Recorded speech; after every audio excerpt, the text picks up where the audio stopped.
Howdy, I'm Ben Solak, Week 12's in the books. Welcome to Play Sheet. The opening script, Packers might have done it again. The Packers are 5-6 and they've won 3 of their last 4 games. That might not feel like a big deal, but it is. Firstly, it's just a big deal because the Packers aren't used to losing and they weren't coping with it well. Matt LaFleur, their head coach, is one of the winningest coaches in history because of how successful they were with Rodgers. He's still pretty high up on the leaderboard.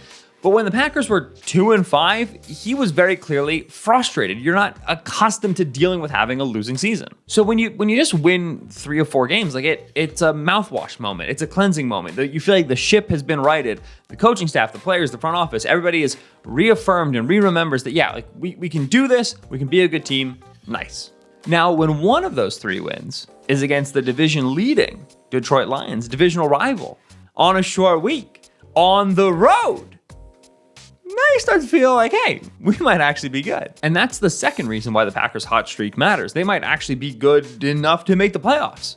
At 5-6 in predictable, which kind of predicts team futures off of the betting markets, they have the Packers at a 52% chance to make the NFC wildcard race. This team is alive. So that's cool. It's good news for everybody. Make the playoffs feel nice. But this is a short-term consideration. Do the Packers make the playoffs or not?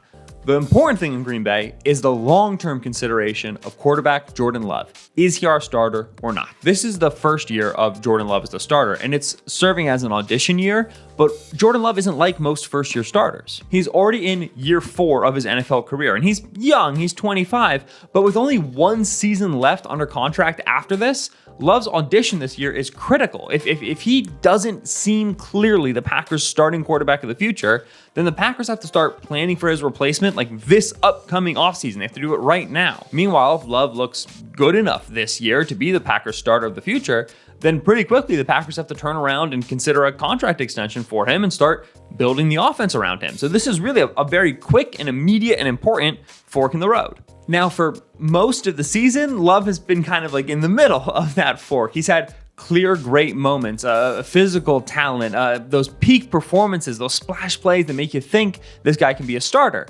But it's been inconsistent, and the rest of the offense has been really inconsistent too. Love's had bad timing, he's had bad turnovers, bad sacks. You don't really know where you fall on which side of things until the last few weeks. These last few weeks of football, Jordan Love looks like the future quarterback of the Green Bay Packers.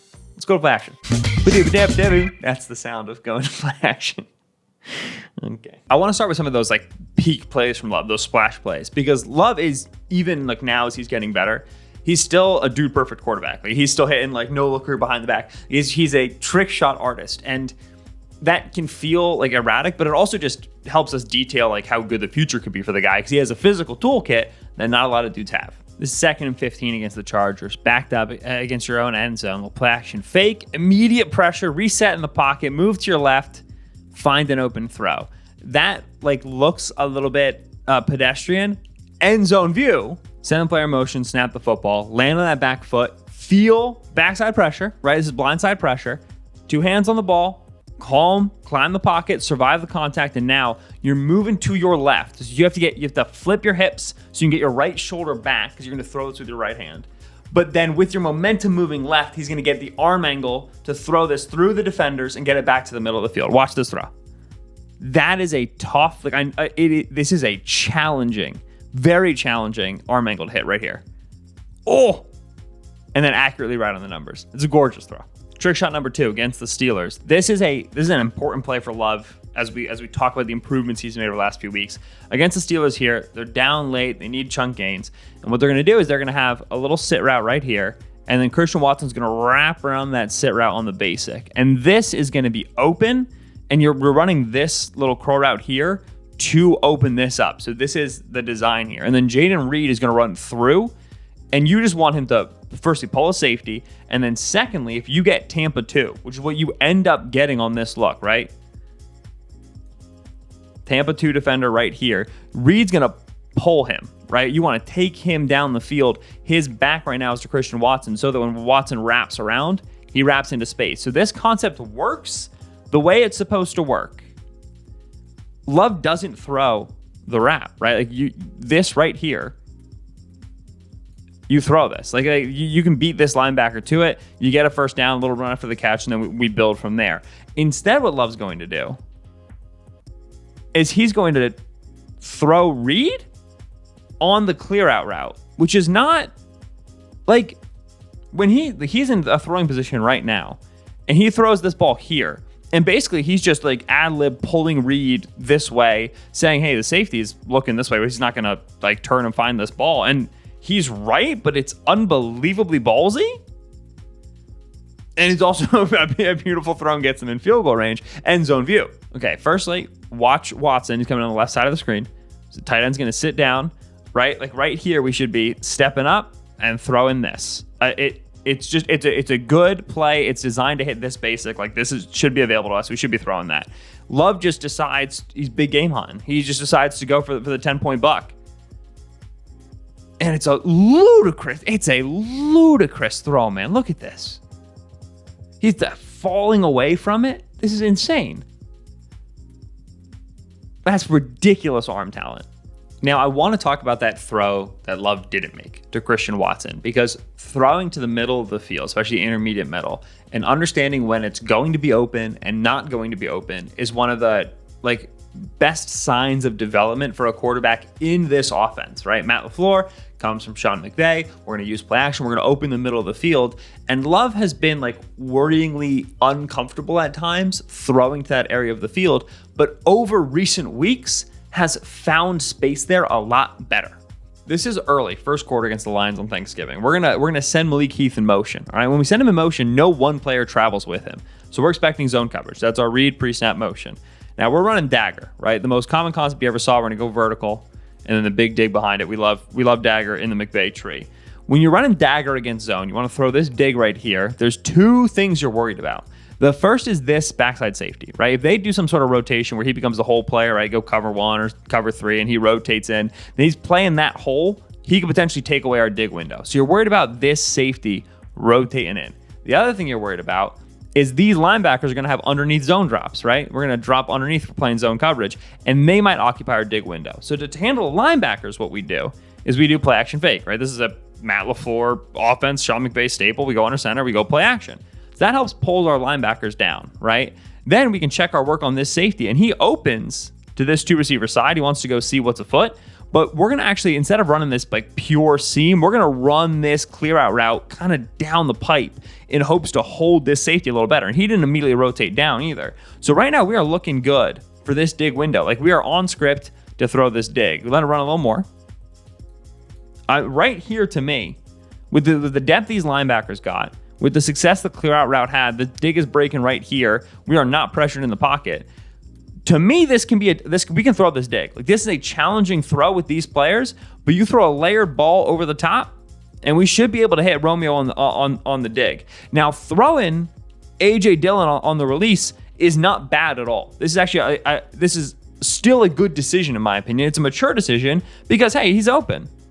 We can just get the ball to him in stride, turn upfield, and it's a gain. And so I think we could have thrown the dig on that window, but I understand why we didn't, because this Dillon route was available to us.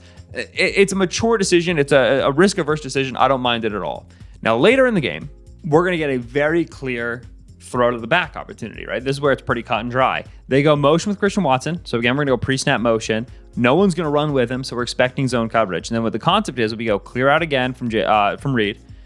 Watson on the motion has to get into the dig. It's not as deep as the other one was, but it's still the dagger spacing. There's going to be a curl route right here, and then AJ Dillon's going to get to the flat.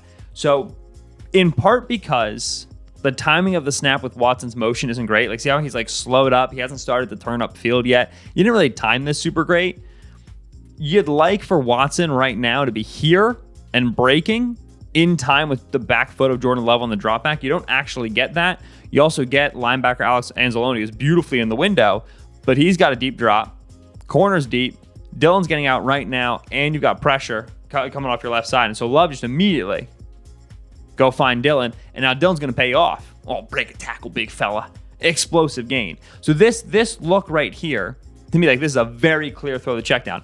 Jaden Reed actually here asks for the ball. Reed's like, oh, come on, I was open. But you think because you got that one Steelers route that you get to be open on this route. Absolutely, he should not be throwing this route. But this is a very clear throw to the back read. It comes later in the game. Then, on the very same drive, you get under center, 12 personnel. There's no motion this time. They're going to go play action on Christian Watson. and the dig with Romeo Dubs. And now you've thrown the back out of the flat twice on them now. And it was a risk-averse decision. It was the right decision, but you've shown them you're willing to throw to the back here on this concept. So, snap the football. There's our play action fake. You got a big bite right here. Dylan's about to leak out to the flat. Here's our clear out.